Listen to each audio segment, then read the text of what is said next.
Welcome to Good Morning DRC TV. We are so happy to be able to bring you some information today about what is happening around Africa in different countries. And today we want to focus on the Democratic Republic of Congo. And the reason why we are talking about the Democratic Republic of Congo, because we know that there are a lot of things that are actually happening there at the moment, and we don't want to overlook this.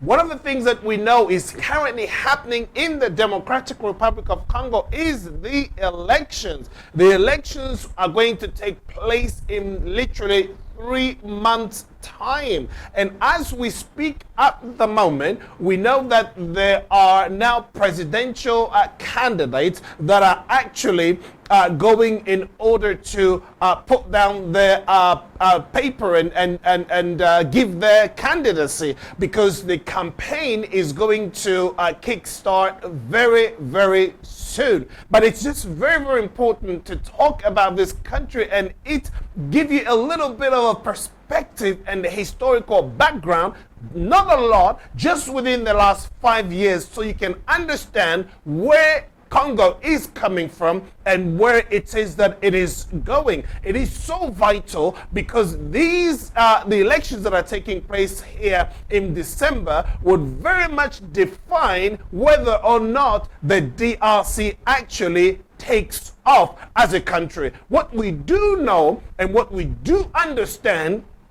from the different sayings of people, those who understand the geopolitical situation in this country and the economic situation in this country, they are predicting that this is going to be a make or a break situation for the entire country as such. Because at the moment, it seems like the country, or the Democratic Republic of Congo, is actually gaining momentum in order to be able to lift itself from the rubbles and the difficulties that it has experienced in these in the decades gone by. The presidency of Felix Tshisekedi has and is actually helping the country, and a lot of changes have actually come into effect. I mean, they still got a long way to go for this country to be able to actually stand on its feet and be able to provide good governance and justice and be able to provide for its people. Yes, it has a long way to go, but we must understand where it is that this country is coming from. From the last 60 years, we have seen obviously how this country, which was once one of the greatest countries in Africa, was actually reduced to being one of the poor or poorest countries in Africa. We know that back in the 70s, many people were coming to the Democratic of Congo in order to get their education, and many people, when they had hunger issues, they will look to the Democratic Republic of Congo. I mean, back then it was even called Zaire. This is the epoch or the area of Mobutu Sese Seko. We know that back then this country was very much respected by its neighbors, not only that, by Western countries as well. They had a lot of respect for the Democratic Republic of Congo, but when we look now 60 years after that, I mean, where the country has basically where it found itself, it's unbelievable. If somebody told you that back in the 70s and the early 80s, that $1 was equal one Congolese franc, or Congolese franc basically. But now you look at the exchange rate, you are surprised. You will be surprised, because the standard of living has really dropped to the degree that you will not believe. Now, it became a strong man's land, if you like. Those who were strong, they were the ones who can only, if you like, it's the survival of the fittest. And this is what we have seen here in the Democratic Republic of Congo. But within the last 5 years or so, we have seen, obviously, the first, if you like, peaceful transition of power has taken place. between the incumbent president and between the ex-president and the coming in president. I mean, the exchange was very peaceful. I mean, everybody enjoyed what was happening. Everybody was like, what an opportunity that this country had actually experienced. A new change, the dynamics, things had changed. And everybody was kind of happy knowing that, look, now we have an ex-president who is actually alive. They haven't fled the country. They are not in exile. They are still here in the country, and then they are talking with the new president. We've never actually seen this before. This was such a great opportunity for our country that has never seen this before. But we know and we understand that it all started very well peacefully. And this is what we know. This is what we noticed. This is what we had seen. Everybody was made aware of this situation.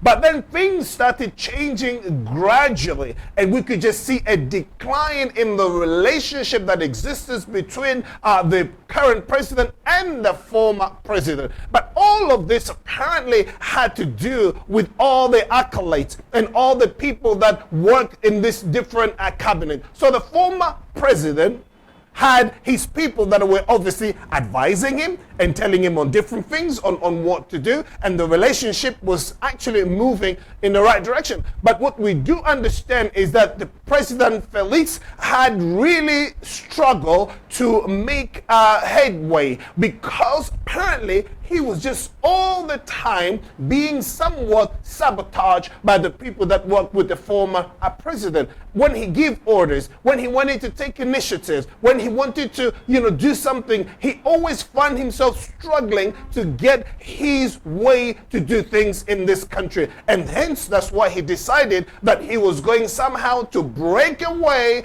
from the alliance that he had with the former president so that he can actually help the Congolese people. Believe me, he came with the vision to help the people, and hence they called it Peuple d'abord, which means people first. So this was in his mind. He wanted to help the people. He wanted to cause the country to go forward. But it seems as though the former president had a different agenda that we do not know what that agenda exactly is. But we can only tell from his people, the way they acted, the way they carried themselves around, it just appeared as if they wanted the country to just stand still in one place, not making improvement, and so that for what reason, we don't know. But we know actually what happened is that at the end of the day, after 2 years of fighting, after 2 years of all this situation that was happening in government, the president said, finish from now on. That alliance is now broken. And so they had now to go to a new majority. So when the president had a new majority, things had actually changed and improved a lot for him, because at that time he was now going to name a new prime minister who was going to work with him in order to change and to make headway in this country. And that's what had actually happened. And since then, we have seen a lot of things have improved. He has made significant advancement in bringing the nation forward. We can see in terms of education what has been achieved, and we can see in terms of the hospitals what has been achieved, and in terms of security we see what, and he has fought so hard in order to bring the war zone, if you like, the eastern part of Congo, which is still pretty much a problem until this very day. But he's fighting, he's doing his best so that he can bring peace in that region. And we know for so many different reasons other people don't want peace to come to that region, but this is what he's fighting for. He wants peace to come there. So right now, as we are talking, they are not on good terms with the former president. Now, these two camps are not getting on at the moment. Now, we know that because the elections are coming, obviously there are different situations on the table, but what we do know is that the party belonging to the former president are not taking part in these current elections, and they are doing whatever they can do in order that the elections will not take place. But yet the current president and the organization that is actually putting the elections together, they have decided to go forward, and they have put as much resources that is needed in order to facilitate that elections to take place. So what is the current situation between the two of them? They are not getting on. That I do know for sure. But what will happen in the weeks and months to come remains to be seen. But one thing you have to bear in mind, that this politician that we have here, Felix Tshisekedi, as they call him, Fachi Beton, which means a man of steel. A man of steel. Now, he has a lot of acumen. He was underestimated when he came into power. But when you see what he has achieved in the last 3 years and what he's currently doing at the moment, you will know that he's truly a man of steel, a man of destiny. He knows where he's going and he's taking the step forward to it. So let us all, if wherever you are, let's share information about this channel. If you have not yet subscribe, give us thumbs up, like, and share this video. Until next time, there will be more to come on your way. Take care. Bye-bye now.